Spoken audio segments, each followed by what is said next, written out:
اعوذ باللہ من الشیطان الرجیم بسم اللہ الرحمن الرحیم سورۃ ابراہیم الف لام را حروف مقطعات کتابن یہ کتاب انزلناہ ہم نے اس کو نازل کیا الیکا آپ صلی اللہ علیہ وسلم کی طرف لتخرج الناس تاکہ آپ نکال لیں لوگوں کو من الظلمات اندھیروں سے الی النور روشنی کی طرف باذن ربہم رب کے حکم سے الی صراط راستے کی طرف۔ کون سا راستہ؟ اللہ فرماتے ہیں رب کا راستہ عزیز الحمید، وہ رب جو غالب خوبیوں والا ہے۔ تو یہاں پہ راستے کی طرف، لیکن آگے جو وہی آئے گا کہ اللہ کی صفات بتائی جا رہی ہیں کہ اللہ وہ ہے جو غالب اور خوبیوں والا ہے۔ تو اللہ تعالیٰ یہاں فرما رہے کہ نبی پاک صلی اللہ علیہ وسلم کو اللہ تعالیٰ نے کیوں بھیجا؟ اس لیے بھیجا کہ آپ لوگوں کو اندھیروں سے نکالیں، جیسے کہ آپ صلی اللہ علیہ وسلم کی پیدائش کا بھی مہینہ چل رہا ہے۔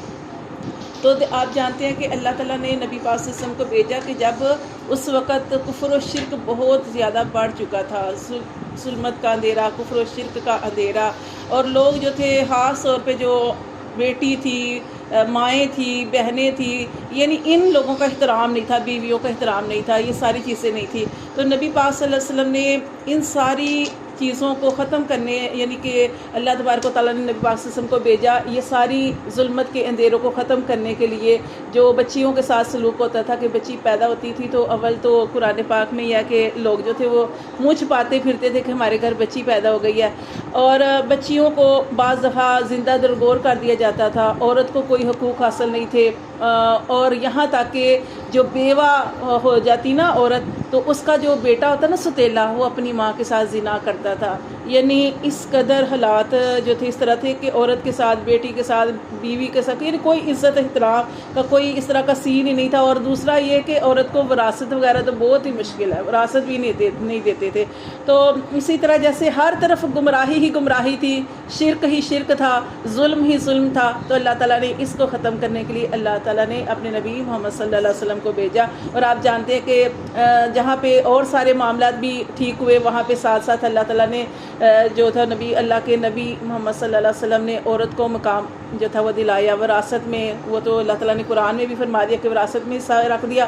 اور بیوی، جب اب بیوی ہے تو بیوی کو آپ صلی اللہ علیہ وسلم نے یعنی آپ صلی اللہ علیہ وسلم نے وہ ساری چیزیں کر کے دکھائی کہ لیکن نبی پاک صلی اللہ علیہ وسلم نے فرمایا کہ میری زندگی انسانوں کے لیے کامل نمونہ ہے، ٹھیک ہے؟ کوئی بھی کام دیکھ لے اس میں نبی پاک صلی اللہ علیہ وسلم کی زندگی کو دیکھنا ہے۔ کہ بیٹی ہے تو آپ صلی اللہ علیہ وسلم نے اپنی بیٹی کا کس قدر احترام کیا کہ جب آتی تھی حضرت فاطمہ تو ظاہرہ تو کیسے آپ صلی اللہ علیہ وسلم کھڑے ہوتے تھے، ان کا احترام کرتے تھے، ادب کرتے تھے۔ حالانکہ بیٹی تھی لیکن ایک رتبہ عزت کا مقام دیا، بہن کو مقام دیا، بیوی کو مقام دیا کہ اسی طرح ماں کا قرآن میں بھی اللہ نے فرما دیا۔ اور نبی پاک صلی اللہ علیہ وسلم نے کتنی پیاری بات ارشاد فرمائی کہ حالانکہ آپ صلی اللہ علیہ وسلم کی والدہ جو تھی وفات پا گئی تو آپ سے فرمایا کہ اگر میں عشاء کی نماز پڑھا ہوتا اور میری والدہ مجھے آواز دیتی تو میں نماز چھوڑ کے اپنی والدہ کے پاس آتا۔ ماں کا احترام، یعنی ہر چیز، ظلمت کی ہر چیز کے اندھیرے کو ختم کرنے کے لیے اللہ تبارک و تعالیٰ نے نبی پاک صلی اللہ علیہ وسلم کو بھیجا۔ کیوں بھیجا؟ اللہ فرماتے ہیں اس لیے کہ تاکہ آپ نکالیں لوگوں کو اندھیروں سے الی النور، روشنی کی طرف لے کے آئیں، باذن ربہم، ان کے رب کے حکم سے، اپنے رب کے حکم سے، الی صراط، کون سا راستہ؟ رب کا راستہ، طرف اس رب کے راستے کی طرف، وہ رب جو عزیز الحمید جو ہے غالب ہے اور خوبیوں والا ہے۔ پھر اللہ نے فرمایا اللہ الذی، اللہ تو وہ ذات ہے، لاہو، اسی کے لیے ہے، ما فی السماوات، جو کچھ آسمانوں میں ہے، و ما فی الارض، اور جو کچھ زمین میں ہے۔ یعنی جو کچھ آسمانوں اور زمین میں ہے سب کے سب جو ہے وہ اللہ کے اختیار میں ہے، اللہ کی ملکیت میں ہے، اللہ ہی اس کا وارث ہے۔ اللہ فرماتے ہیں یہ اللہ تعالیٰ نے آسمان اور زمین کا کیوں ذکر کیا؟ اس لیے کہ آپ دیکھیں کہ کافر اور مشرک لوگ جو تھے وہ نبی پاک صلی اللہ علیہ وسلم سے کیا کہا کرتے تھے کہ آپ بظاہر کوئی نشانی نہیں لے کے آئے، جیسے موسیٰ علیہ السلام لے کے آئے ہیں، جیسے عیسیٰ علیہ السلام لے کے آئے، جیسے اور نبی لے کے آئے۔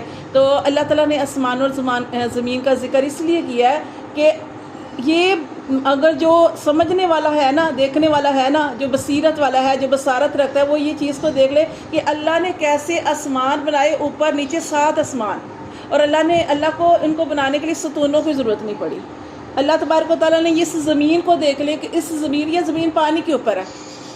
آپ سوچیں کہ پانی کے اوپر زمین کیسے، یعنی یہ کرنے والی ذات کون سی ہے؟ اللہ کی ذات ہے۔ اور اللہ تعالیٰ نے یہ نہیں کہ ہم زمین کے اوپر چلتے تو ہمارے پاؤں زمین کے اندر دنس جاتے ہیں، نہیں، اللہ نے بلکہ اس کو ہموار بنا دیا ہے اور اس کو اللہ نے خوبصورت بنا دیا۔ جیسے اللہ نے آسمان کو خوبصورت بنایا نا، سورج چاند ستاروں سے سجا دیا، ایسے ہی اللہ تعالیٰ نے زمین کے اوپر کیا بنایا، یہ آپ دریا دیکھ لیں، پہاڑ دیکھ لیں، خوبصورتی دیکھنے کے لیے لوگ کہاں کہاں جاتے ہیں، چشمے جاری کر دیے، اور کھیت باغات، یہ ساری چیزیں اللہ تبارک و تعالیٰ نے پیدا. اللہ فرماتے ہیں کہ سمجھنے والوں کے لیے، دیکھنے والوں کے لیے، بصیرت رکھنے والوں کے لیے یہی نشانیاں کافی ہیں. لیکن اللہ فرماتے ہیں وَوَيْلٌ لِّلْكَافِرِينَ، ہلاکت ہے، خرابی ہے ان کافروں کے لیے، ان انکار کرنے والوں کے لیے، من عذاب شدید، اللہ کے سخت عذاب کی.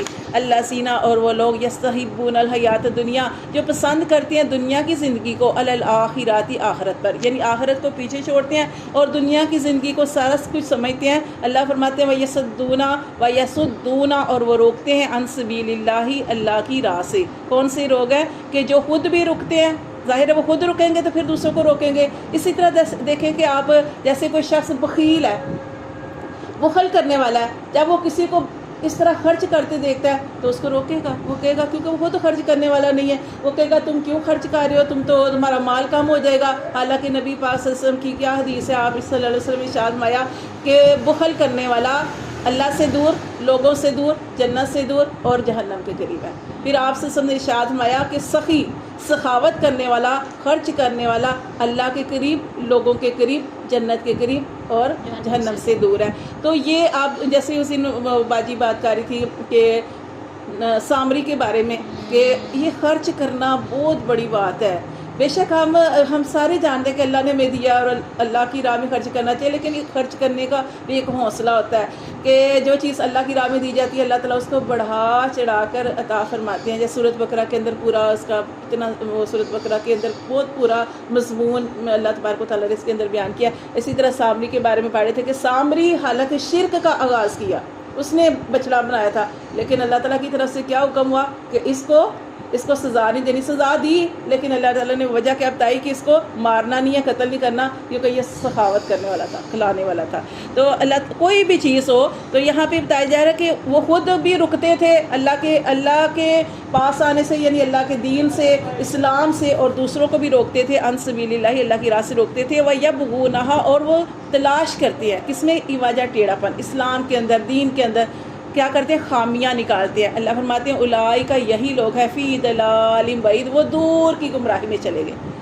ایک ہوتا ہے کہ اللہ تعالیٰ نے فرمایا کہ مطلب دور کی گمراہی سے مراد کیا کہ وہ اب ہدایت کی طرف نہیں آ سکتے، اتنی دور چلے گئے کہ اب وہ ہدایت کی طرف نہیں آ سکتے، وہ دور کی گمراہی میں چلے گئے. وما ارسلنا، اللہ فرماتے ہیں نہیں ہم نے بھیجے، من رسول، کوئی بھی رسول، الا مگر بلسان قومی، اس کی زبان ہی میں اس نبی کو بھیجا، کہ جس قوم کی طرف کسی نبی کو بھیجا اسی کی زبان میں بھیجا. کیونکہ آپ دیکھیں کہ پوری قوم، پوری امت جو ہے اس کی زبان اور ہو اور نبی کی زبان اور ہو تو وہ تو پھر مشکل ہو جاتی. اس لیے اللہ فرماتے ہیں کہ جب بھی ہم نے کسی رسول کو بھیجا تو اس کی قوم کی زبان میں بھیجا، کیونکہ لیبین لہم، تاکہ ان کے خوب واضح کر دیں کہ جو اللہ نے حکم دیا ہے اس حکم کو خوب ان پر واضح کر کے بیان کرے. فَيُضِلُّ اللَّهُ، اور اللہ بہکاتا ہے من یشاء، جسے چاہتا ہے، وَيَهْدِي، اور وہ راہ دکھاتا ہے، من یشاء، جسے چاہتا ہے. تو یہ اس چیز کی تو آپ کو مکمل سمجھ آ گئی ہوگی کہ جب بھی یہ آپ آیت اس طرح کی پڑھیں کہ اللہ گمراہ کرتا ہے تو آپ کے ذہن میں وہ ساری چیز پیچھے ہونی چاہیے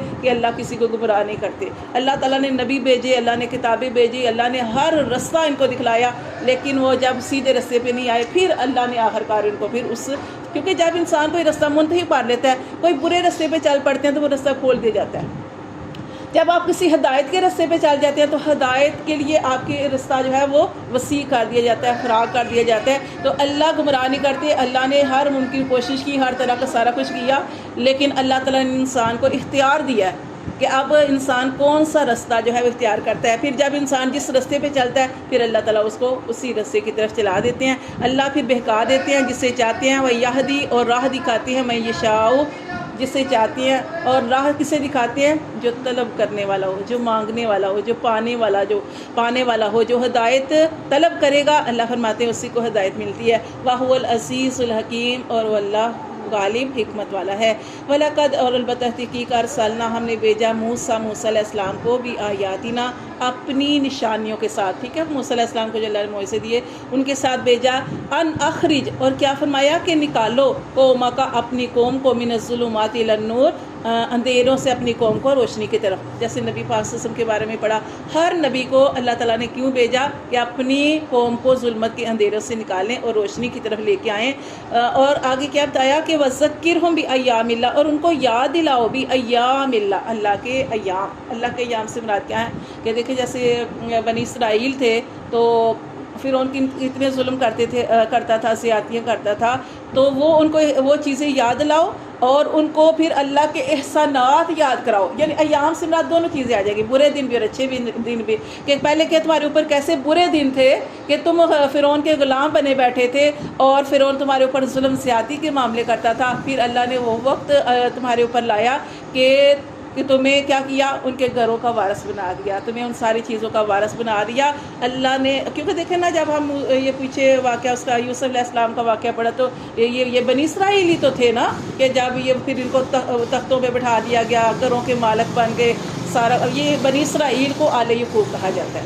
اس وقت کتنی ان کو عزت مرتبہ ملا, کیونکہ یہ موسیٰ علیہ السلام کے ساتھ نکلے اور دریا کیسے اللہ تعالیٰ نے وہ بھی رستے بنا دیے, کیونکہ ان کی نیت اس وقت خالص تھی, پکی تھی, سچی تھی, تو اللہ نے ان کے لیے رستے بنا دیے. اور پھر یہ ساری ان فرعونیوں کے گھروں کے مالک بنا دیے گئے, سونے چاندی کے مالک بنا دیے گئے. اللہ فرماتے ہیں موسیٰ علیہ السلام سے کہ ان کو یاد کراؤ وہ ایام, لیکن پھر اس رستے پہ چل پڑے ہیں کہ جو غلط رستہ ہے, کفر و شرک کا رستہ ہے. اللہ فرماتے ہیں ان کو وہ ایام ان کو یاد کراؤ. اِنَّا بے شک فی ذَالِکَ اس میں لَآیَاتٍ البتہ نشانیاں ہیں, لِکُلِّ صَبَّارٍ شکور, ہر صبر کرنے والے اور شکر کرنے والے کے لیے. کون سے واقعے میں نشانیاں ہیں؟